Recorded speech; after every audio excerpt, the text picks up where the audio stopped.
Hello दोस्तों, bye academy में आपका स्वागत है। कैसे हैं आप सभी? आपने पिछली वीडियोस देखी होंगी तो हम उसमें क्या पढ़ रहे थे? पॉलिटी एनसीईआरटी पढ़ रहे थे, नाइन्थ क्लास की। ठीक है, लोकतांत्रिक राजनीति भाग एक। तो इसमें हमने क्या क्या देखा?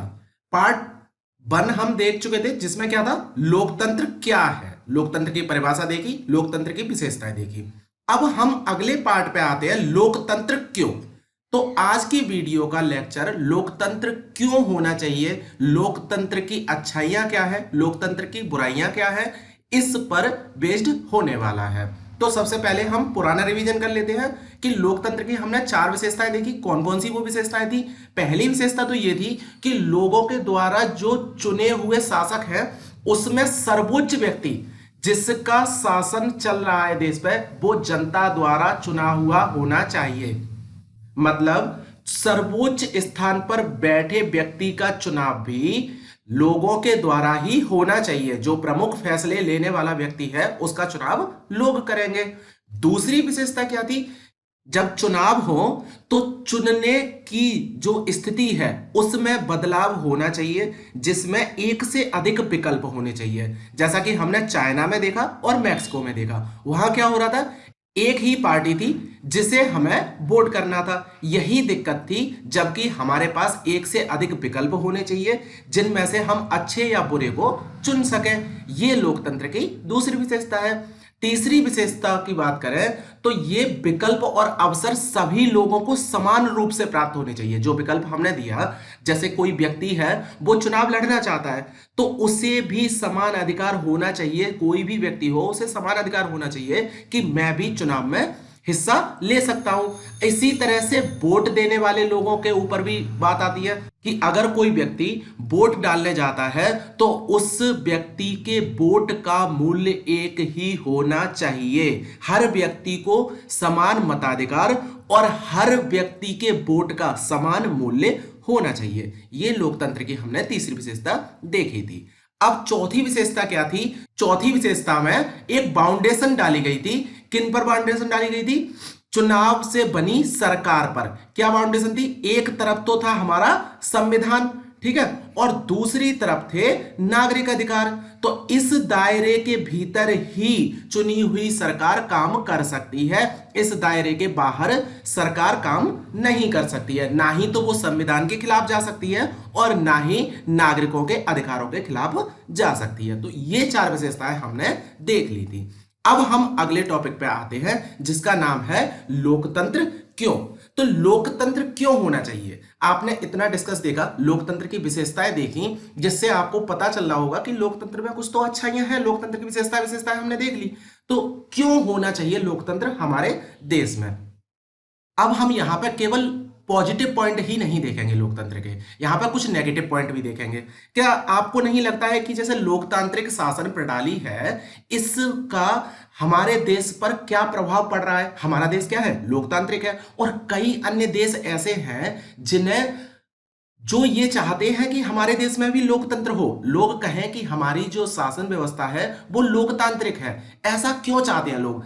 ये नहीं कह सकते हैं अरे हमारे यहाँ तो राजतंत्र है और राजतंत्र हमारे यहाँ बहुत अच्छा चल रहा है। लेकिन काफी देश ऐसे हैं जो ये चाहते हैं, राजतांत्रिक होने के बावजूद भी चाहते हैं कि हमारे देश की शासन व्यवस्था को क्या बोला जाए, लोकतांत्रिक शासन व्यवस्था बोली जाए। कहीं ना कहीं वो ये सोच रहे हैं ना कि लोकतंत्र अगर हमारे देश पर नाम बन जाएगा तो ये लगेगा कि हमारी शासन व्यवस्था अच्छी है। तो हमारे देश में लोकतंत्र ने ऐसा किया क्या है? 1947 को हमारा देश स्वतंत्र हुआ, वहां से 75 साल से भी ज्यादा हो चुके हैं। क्या हमारे देश में गरीबी मिट गई है? क्या हमारे देश में भुखमरी नहीं है? क्या कोविड जैसी स्थितियों से हमारी सरकार काफी अच्छी तरीके से लड़ पा रही है? क्या किसानों का भला हो रहा है? क्या लोग अच्छी तरीके से एजुकेशन ले पा रहे हैं, शिक्षित हो पा रहे हैं? क्या लोकतंत्र ये सब बुनियादी चीजों को हमें दे पा रहा है? क्या महिलाएं हमारे देश में सुरक्षित हैं? इस तरह की बातें हमारे सामने आती हैं कि एक तरफ तो हम कहते हैं कि लोकतंत्र बहुत अच्छा है और दूसरी तरफ हम इन बुराइयों को अपने देश में देखते हैं। तो क्या हम ये कह सकते हैं कि लोकतंत्र बेकार है? इन सब बातों से तो हमें यही पता चल रहा है कि जो लोकतंत्र में बैठे व्यक्ति हैं वो कोई निर्णय ले रहे हैं, उस निर्णय को लेने की उनकी शक्ति थोड़ी कम है। तो क्या एक ऐसे तंत्र की जरूरत है जहां पर निर्णय आसानी से लिया जा सके? अगर निर्णय आसानी से लिया जा सकेगा, एक व्यक्ति हो, एक व्यक्ति निर्णय ले और वो इन बुराइयों को दूर करे, एक व्यक्ति निर्णय देगा कि इस काम को होना चाहिए और सभी उसका पालन करेंगे, तो क्या होगा? हमारे देश की मजबूत सरकार बनेगी।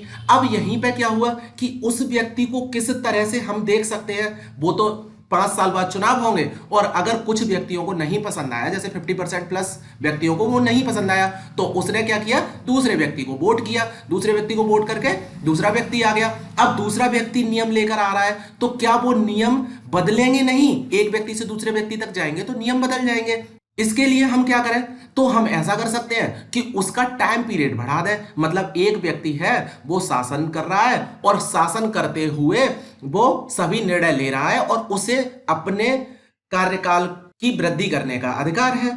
इस तरह से हम कर सकते हैं। लेकिन आप एक चीज सोचिए कि जब हम इस तरह की बातें कर रहे हैं, हमें लग रहा है कि इस तरह से भी चीजें सही हो सकती हैं कि एक व्यक्ति है, वो आएगा, निर्णय लेने की उसकी क्षमता अच्छी होगी, नेता बदलेंगे नहीं, जिससे क्या होगा कि वो आसानी से निर्णय ले सकते हैं और कोई उनके खिलाफ नहीं बोलेगा, वो अपने देश को अच्छी तरीके से चला सकते हैं। लेकिन अब वो नेता कैसा होना चाहिए? वो नेता स्वच्छ मन का होना चाहिए, वो लोगों की भलाई करने वाला होना चाहिए। क्या आज के टाइम पे ऐसे व्यक्ति मिलते हैं जो लोगों की भलाई करें? ऐसा तो नहीं होता है। अगर ऐसा होने लगे तो वो व्यक्ति आदर्श बन जाएगा और ये जो व्यवस्था होगी वो कैसी व्यवस्था बन जाएगी?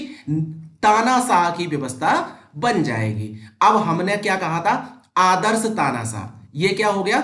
आदर्श तानाशाह हो गया, जो अभी हम बात कर रहे हैं। और इससे पहले हम बात कर चुके हैं कि हमारा जो लोकतंत्र है, लोकतंत्र कैसा है हमारे देश में? लोकतंत्र हमारे देश में आदर्श नहीं है, वो वास्तविक है। वास्तविक लोकतंत्र हमारे देश में है। तो वास्तविक लोकतंत्र की तुलना हम किससे कर रहे हैं? आदर्श तानाशाह से कर रहे हैं। और इससे पहले हम डिस्कस कर चुके हैं कि आदर्श की तुलना हमें आदर्श से करनी है और वास्तविक की तुलना वास्तविक से करनी है। आदर्श तानाशाह की तुलना हम वास्तविक लोकतंत्र से नहीं कर सकते। वास्तविकता तो तानाशाह की यह है कि कोई भी व्यक्ति अगर सत्ता पर बैठता है तो वो लालची हो जाता है और दमन करना शुरू कर देता है, लोगों का दमन करेगा, ऐसे नियम बनाएगा कि उससे उसका ही भला हो, नियमों से उस सत्ता पर बैठे व्यक्ति का ही भला हो, लोगों का भला ना हो, उसकी सत्ता कभी भी दूसरे के हाथ में ना जाए। इस तरह के नियम बनना शुरू हो जाते हैं, ऐसा होना तय होता है। तो इस तरह की चीजों में तो हम डिलेमा में फंस गए कि अब तो हम तानाशाह नहीं ला सकते। अब हमने लोकतंत्र की काफी बुराइयां देख ली, तो क्या लोकतंत्र में सिर्फ ये बुराइयां ही हैं? लोकतंत्र के पास कोई ऐसी शक्ति नहीं है कि वो गरीबी को या भुखमरी को मिटा सके, या कोई भी आपदा आती है तो उस आपदा से लड़ सके? क्या लोकतंत्र में कोई अच्छाइयां नहीं है? लोकतंत्र में अच्छाइयां हैं, तभी तो हमने कहा था कि पूरे विश्व में काफी देश ऐसे हैं जहां पर तानाशाह होने के बावजूद भी वो कहते हैं कि हमारे यहां पर लोकतंत्र है, हमारे सरकार को लोकतंत्र कहिए। तो इससे तो यही निष्कर्ष निकलता है कि लोकतंत्र अच्छा होगा। तो लोकतंत्र की अब इन बुराइयों को एक जगह पर समेटते हैं कि वास्तविक में लोकतंत्र में क्या क्या कमियां हैं। ठीक है, ऐसा तो अभी हमने डिस्कस किया, उससे भी हमें पता चल रहा है कि लोकतंत्र में क्या क्या कमियां हैं, लेकिन वास्तविक कमियों को हम देखते हैं। तो लोकतंत्र के खिलाफ तर्क जो दिए जाते हैं, स्पष्ट तर्क जो दिए जाते हैं, उन तर्कों में पहला तर्क है कि लोकतंत्र में जो नेता हैं वो बदलते रहते हैं, इससे अस्थिरता पैदा होती है। अब लोकतंत्र में नेता कैसे बदलते हैं? सबसे पहले तो उनका टेन्योर होता है 5 साल का। आपको पता है कि लोकसभा का चुनाव होता है, तो लोकसभा का चुनाव कितने साल के लिए होता है? 5 साल के लिए होता है। और ये 5 साल तक ही वैध नहीं रहता है। अगर सत्ता में बैठा व्यक्ति, मतलब प्रधानमंत्री, अपने बहुमत को खो देता है तो पूरी लोकसभा को भंग कर दिया जाएगा। लोकसभा का भंग होने का क्या मतलब है कि जो लोकतंत्र का नेता होगा वो बदल जाएगा, फिर से चुनाव होंगे और नेता बदल जाएगा। इससे क्या हो जाएगा कि जो पहले लोकसभा थी, जो लोकसभा में पहले मंत्री थे, उन मंत्रियों ने कुछ निर्णय लिए होंगे और वो निर्णय अगले मंत्री द्वारा, जो अगला मंत्री बनकर आएगा, चुनकर आएगा। अब ऐसा तो नहीं है कि लोकसभा में एक व्यक्ति को हटाने के बाद फिर से चुनाव हो और दूसरी बार फिर से वही सत्ता जीत के आए। हो सकता है, ऐसा भी हो सकता है। ऐसा क्यों नहीं हो सकता? ऐसा भी हो सकता है। लेकिन अगर ऐसा नहीं हुआ कि दूसरी पार्टी जीतकर आ गई, अगर दूसरी पार्टी जीतकर आ गई तो जो नेता बनेगा वो कौन सा बनेगा? दूसरा बनेगा। तो क्या जो दूसरा नेता होगा वो पुराने नेता के बनाए गए नियमों का पालन करेगा? क्या कोई निर्णय जो लिया गया होगा पुरानी सरकार के द्वारा वो नया नेता उसका पालन करेगा? नहीं करेगा। जब नहीं करेगा तो उसके निर्णय में अस्थिरता पैदा हो जाएगी। इसीलिए कहते हैं कि लोकतंत्र में नेता जब बदलते हैं, मतलब सत्ता जब बदलती है, दूसरी पार्टी जब चुनकर आती है, तो हमारे यहां पर अस्थिरता पैदा हो जाती है। आपने सबसे अच्छा एग्जांपल देखा होगा स्टॉक मार्केट का, कि जब भी सरकार बदलने वाली होती है तो स्टॉक मार्केट में खलबली हो जाती है। ऐसा क्यों होता है? ऐसा इसलिए होता है, अगर नेता बदलता है तो वो पुरानी सरकार के नियमों को बदल देगा। जब पुरानी सरकार के नियमों का बदल देगा तो लोगों को लगेगा कि मार्केट के जो नए नियम होंगे उससे मार्केट पर पता नहीं किस तरह का प्रभाव पड़ेगा, तो वो एकदम से या तो ऊपर होगा या नीचे होगा मार्केट। ठीक है, तो शेयर मार्केट का इसका प्रभाव देख सकते हैं।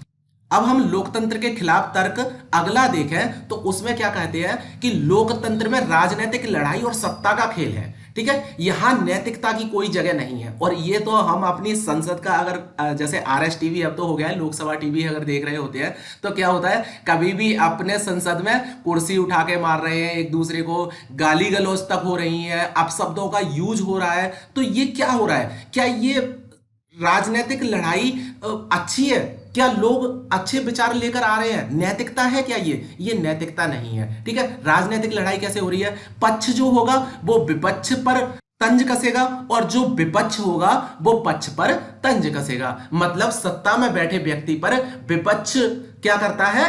तर्क करता है कि इस तरह के जो तुम्हारे नियम है वो नियम सही नहीं है, और पक्ष में बैठा हुआ व्यक्ति विपक्ष पर तर्क कसता है कि अगर हमारे नियम सही नहीं है तो जनता हमें चुनकर क्यों लेकर आ रही है। तो इस तरह की सत्ता में लड़ाई होती रहती है और ये लड़ाई लगातार चलती रहती है। और दूसरा पॉइंट ये भी है कि अगर मान लीजिए अगली बार चुनाव होता है और विपक्ष जीत कर आ जाता है तो फिर से यही होना शुरू हो जाता है, जो पक्ष होगा वो विपक्ष में पहुंच जाएगा, जो विपक्ष होगा वो पक्ष में आ जाएगा और फिर से उन दोनों में सेम लड़ाई होगी।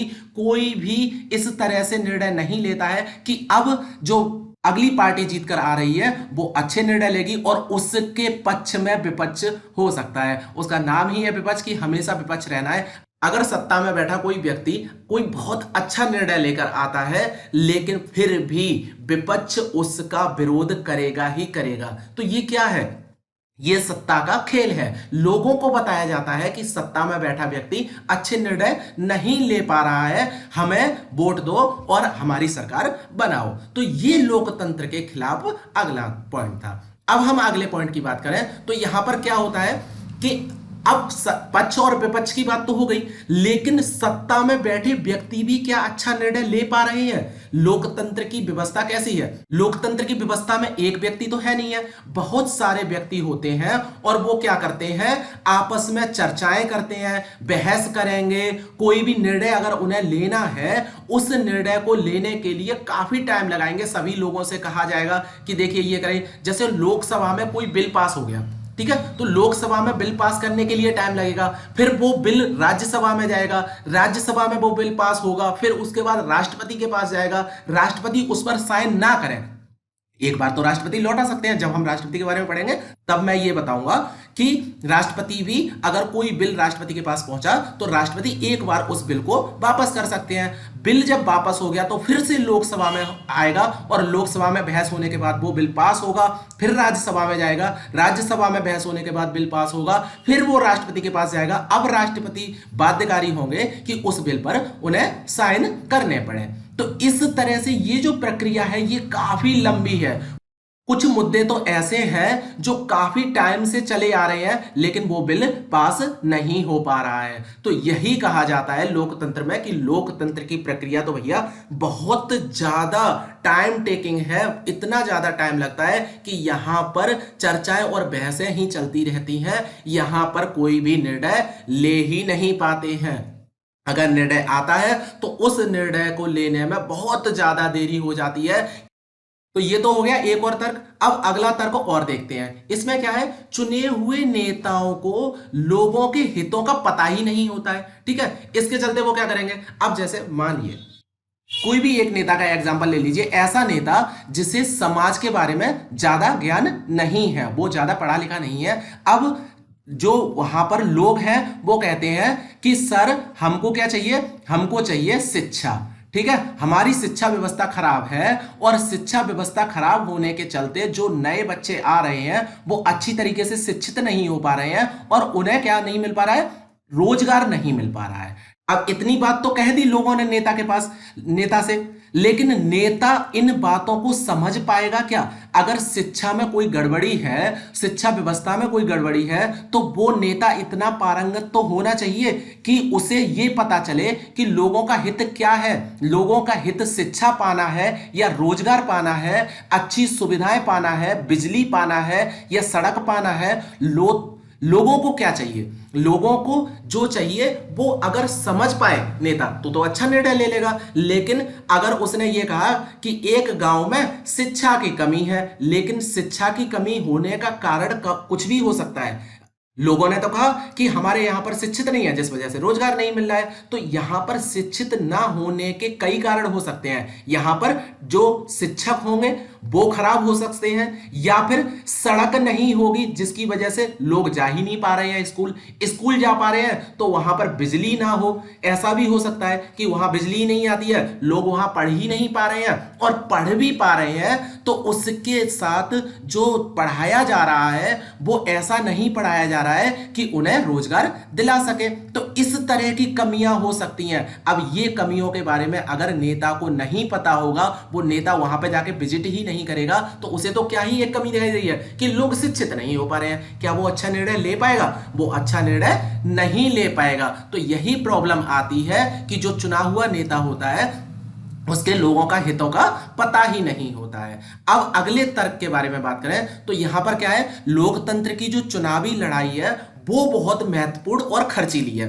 अब लोकतंत्र में क्या होता है, चुनाव होता है और चुनाव प्रक्रिया बहुत खर्चीली है। और इस प्रक्रिया में खर्चीली, जहां पैसा वहां भ्रष्टाचार। ये आप याद रखिए कि जहां सरकार का पैसा जा रहा है वहां भ्रष्टाचार हो रहा है। ये लोकतंत्र का एक बहुत बड़ा धब्बा है कि लोकतंत्र में भ्रष्टाचार पनपता जा रहा है।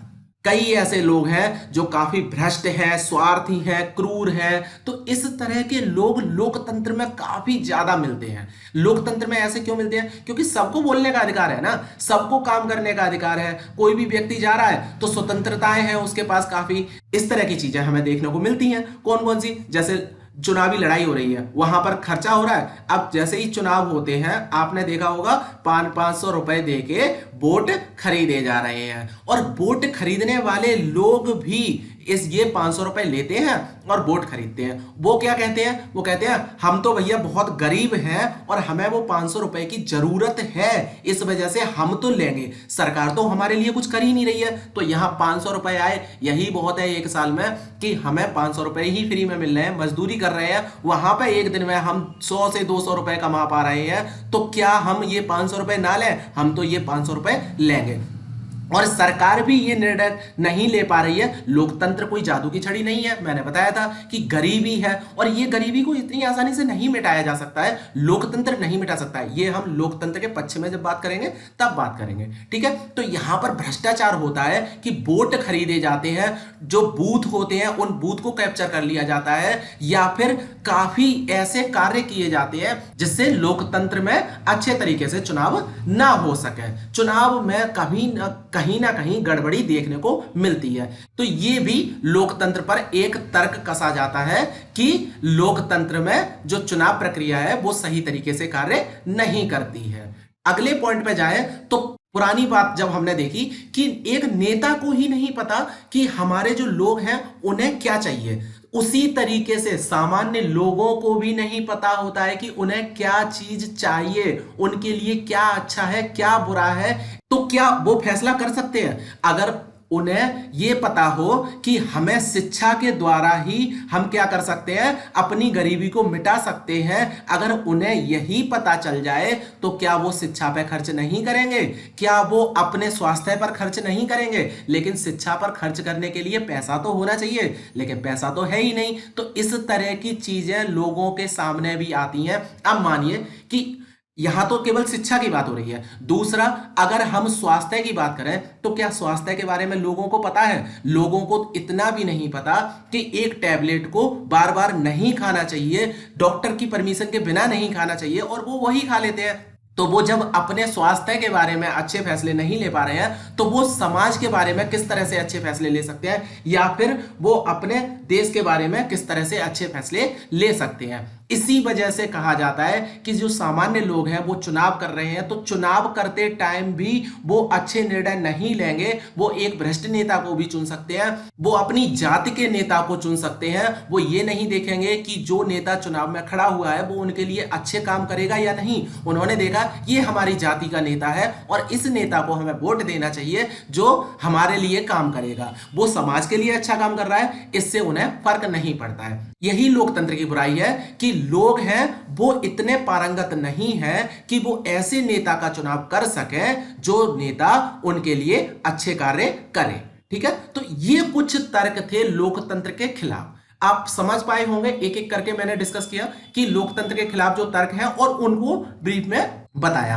अब बात करते हैं कि लोकतंत्र कोई जादू की छड़ी नहीं है। जैसा कि मैं बार बार बोल रहा था कि लोकतंत्र समस्याएं, सभी समस्याओं को खत्म नहीं कर सकती। क्या वो लोगों को, सभी लोगों को, 140 करोड़ जनसंख्या है भारत की, और सभी लोगों को शिक्षित कर दे एक साथ कि अब हम शिक्षित कर देते हैं, जिससे क्या होगा, लोगों को शिक्षा मिलेगी और वो बहुत ज्यादा पारंगत हो जाएंगे, फिर वो चुनाव बहुत अच्छा करेंगे? क्या वो ऐसा कर सकते हैं? क्या वो भुखमरी को दूर कर सकते हैं एक साथ कि पूरे देश की भुखमरी को दूर करते हैं? अन्न कहां से आएगा? क्या वो किसानों की आय को दुगना कर सकते हैं एक साथ? वो नहीं कर सकते हैं। इस तरह की बहस चलती ही रहती है कि लोकतंत्र तो बहुत अच्छा है और लोकतंत्र हमारी सारी कमियों को दूर कर देगा, सारी समस्याओं को दूर कर देगा, जबकि लोकतंत्र के पास इतनी शक्ति नहीं है कि लोकतंत्र इन बुराइयों को दूर करे। तो लोकतंत्र का काम क्या है फिर? लोकतंत्र का काम है लोगों को उनके हाथ में उनके ऊपर शासन करने की शक्ति दे सके, बस यही लोकतंत्र का काम है। अब जो निर्णय लिए जा रहे हैं वो निर्णय कितने अच्छे होंगे इसका फैसला लोकतंत्र नहीं करेगा। निर्णय अच्छा भी हो सकता है और निर्णय बेकार भी हो सकता है, लेकिन वो निर्णय किनका होगा? वो लोगों का ही होगा। किनके लिए होगा? लोगों के लिए ही होगा। तो यहां पर यही एक पॉइंट रखा जाता है कि लोकतंत्र का मतलब है कि लोग हैं और लोग अपने निर्णय स्वयं ले रहे हैं। ठीक है, तो हम क्या कहें फिर? लोकतंत्र को हम क्या कहें? लोकतंत्र क्या ऐसा है जहां पर निर्णय लोग ले रहे हैं? लोग निर्णय नहीं ले रहे हैं। निर्णय कौन ले रहा है? सत्ता में बैठा हुआ व्यक्ति ले रहा है। तो क्या इसे लोकतंत्र कहेंगे? इसे प्रतिनिधित्व वाला लोकतंत्र कहेंगे। प्रतिनिधित्व वाला लोकतंत्र होता है कि वहां पर लोग क्या करते हैं, लोग आपस में मिलकर एक व्यक्ति का चुनाव करते हैं और उस चुने हुए व्यक्ति के द्वारा सारे फैसले लिए जाते हैं। तो ये क्या सरकार का आदर्श रूप है? लोकतंत्र का आदर्श रूप है? लोकतंत्र में आदर्श रूप में तो क्या कहा जाएगा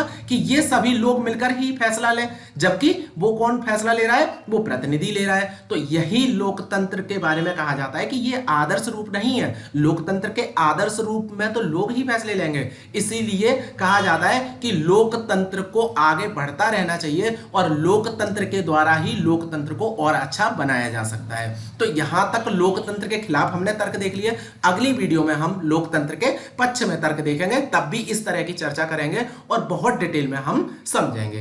तो आज की वीडियो में इतना ही। अगर लेक्चर पसंद आता है तो लाइक करिए, यहां तक आ गए हैं तो सब्सक्राइब करे बिना नहीं जाइए। Okay, thank you very much.